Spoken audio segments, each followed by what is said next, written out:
तो आज का हमारा टॉपिक है मूविंग कॉइल गैल्वेनोमीटर। तो ये किस काम आता है? इट डिटेक्ट और measure the small electric current. ये स्मॉल इलेक्ट्रिक करंट को डिटेक्ट भी करता है और मेजर भी करता है। प्रिंसिपल की बात करते हैं। When A current carrying coil placed in magnetic field it experience a torque. जब एक करंट कैरिंग कॉइल को मैग्नेटिक फील्ड में प्लेस करते हैं तो वो टॉर्क एक्सपीरियंस करता है, जैसे हमने यहां पर P Q R S coil रखी हुई है। अब इसके कंस्ट्रक्शन की हम बात कर लेते हैं।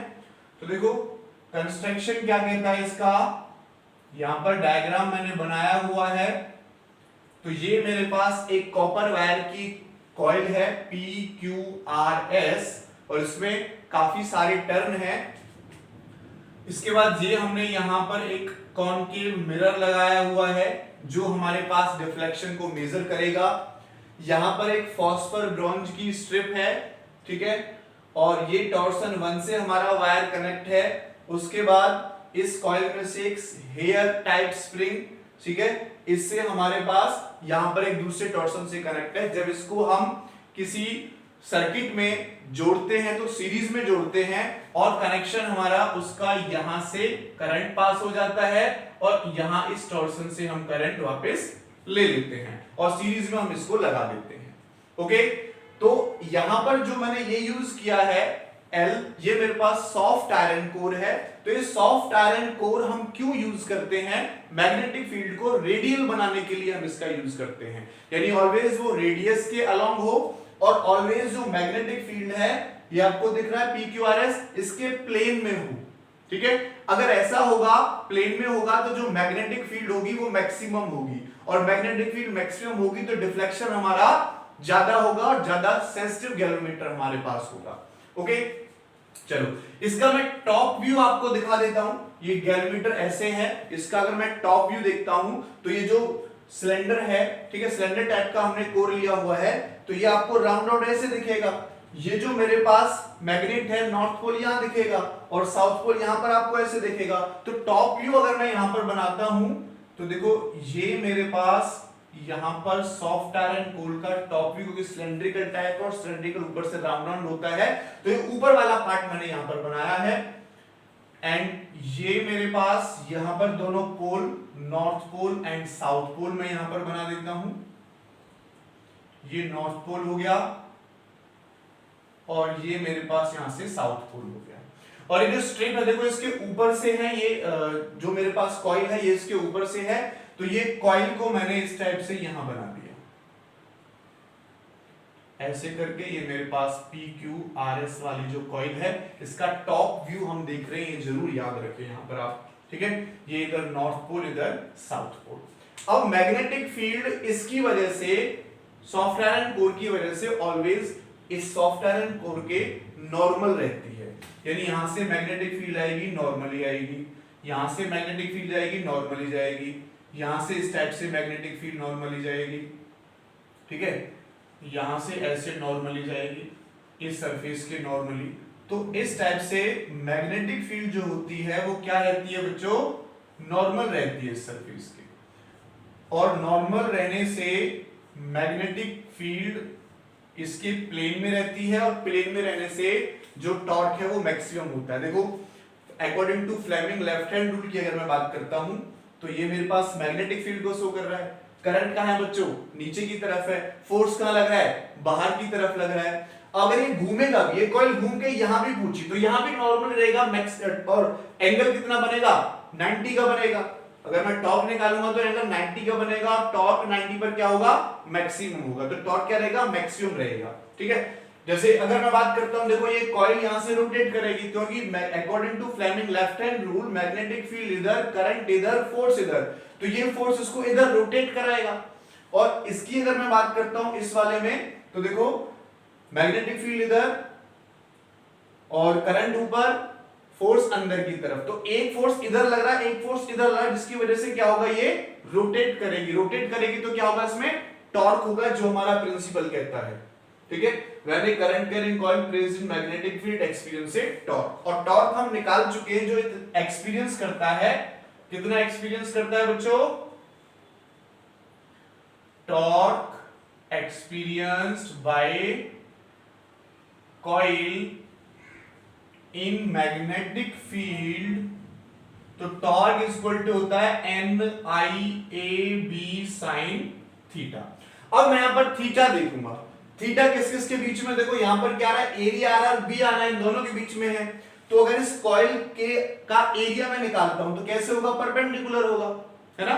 एरिया क्या होगा, इस कॉइल के प्लेन के परपेंडिकुलर होगा, तो ये इसका एरिया होगा। मैग्नेटिक फील्ड ऐसे होगी, दोनों के बीच में एंगल कितना बनेगा, 90 का बनेगा, और एंगल हमारा 90 का बनेगा, तो जो टॉर्क यहां से होगा वो क्या हो जाएगा, NIAB, यानी मैक्सिमम टॉर्क मुझे मिलेगा। इसीलिए हम इस सॉफ्ट आयरन कोर का यूज करते हैं, जो हमने यहां पर किया है, ठीक है, सिलिंड्रिकल टाइप का हमने यहां पर यूज किया। ओके, अब इसकी थ्योरी एंड वर्किंग देख लेते हैं।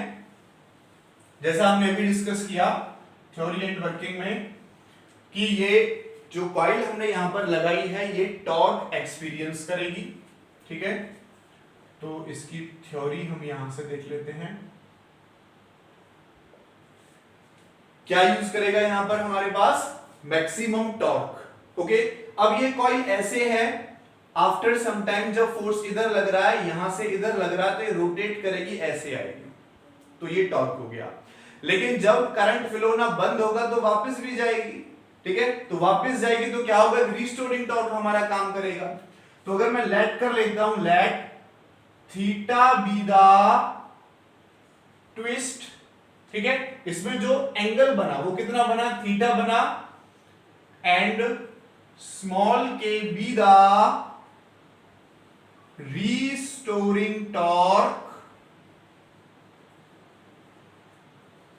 Per unit twist. ओके, एक यूनिट जब एंगल यानी 1 डिग्री एंगल होता है तो हमारे पास k होता है, 2 डिग्री होगा तो 2k होगा, 3 डिग्री होगा तो 3k होगा। ऐसे ही टोटल एंगल कितना है, थीटा, तो टोटल रिस्टोरिंग टॉर्क कितना हो जाएगा बच्चों, total restoring torque is equal to कितना हो जाएगा, k इंटू थीटा हो जाएगा। ओके, k इंटू क्या हो जाएगा, थीटा हो जाएगा। Restoring torque per unit twist क्या हमारे पास, k की वैल्यू है। अब इक्विलिब्रियम की बात करता हूं, इन इक्विलिब्रियम यानी जब ये एक बार कॉइल ऐसे जाएगी, यहां से इस टाइप से ऐसे घूमेगी, फिर करंट फ्लो ना बंद होगा तो वापस जीरो पे आएगी, तो ये वाला टॉर्क इस वाले टॉर्क के इक्वल होगा, तभी जीरो पे आ पाएगा, वरना जीरो पे नहीं आ पाएगा।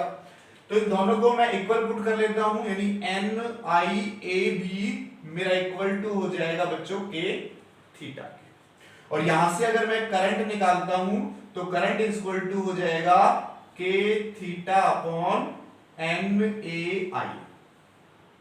तो यहां से हम देख सकते हैं कि जो थीटा आई है वो थीटा के डायरेक्टली प्रोपोर्शनल है, या जितना ज्यादा एंगल हो, सॉरी, जितना ज्यादा करंट होगा उतना ज्यादा हमारे पास ट्विस्ट आएगा। यहां से करंट ज्यादा फ्लो होगा उतना ज्यादा ये हमारे पास ट्विस्ट दिखाएगा, और उतना ही ज्यादा हमारे पास करंट की वैल्यू को शो करेगा, ठीक है। ये जो कॉन्केव मिरर है, पॉइंटर है, इस टाइप से लगा हुआ है, ये ऐसे रोटेट करेगा तो यहां पर नंबर्स होते हैं, ये ऐसे रोटेट करेगा और ये नंबर शो करेगा, ठीक है, कितना करंट हमारे पास है, ठीक है। तो यहां से इसको थोड़ा सा एक्सपेंड करके हम ऐसे भी लिख सकते हैं कि I इज इक्वल टू ये जो वैल्यू है ये कैपिटल G के equal into theta. Capital G क्या है हमारे पास, गैल्वेनोमीटर कांस्टेंट है। क्या है बच्चों, गैल्वेनोमीटर कांस्टेंट हम इसको कहते हैं, ठीक है। और जो K हमारे पास है उसको हम टॉर्सनल कांस्टेंट भी कह लेते हैं। अगर किसी न्यूमेरिकल में आपको मिलता है तो जो ध्यान रखना, टॉर्सनल कांस्टेंट की अगर बात होगी तो वो मेरे पास K होगा, और गैल्वेनोमीटर कांस्टेंट की बात होगी तो वो मेरे पास G होगा। तो यहां से देखो I की वैल्यू जो I उसको मैं यहां लिख लेता हूं, क्योंकि आगे मेरे पास current sensitivity and voltage sensitivity में इसका यूज होगा, ठीक है। तो ये हमने यहां पर इसकी थ्योरी की, वर्किंग की, कैसे कि हमारा ये काम करता है। अब हम डिस्कस कर लेते हैं यहां पर इसकी सेंसिटिवनेस के बारे में, सेंसिटिविटी के बारे में। करंट सेंसिटिविटी पढ़ता हूं मैं पहले। करंट सेंसिटिविटी क्या होती है, करंट सेंसिटिविटी।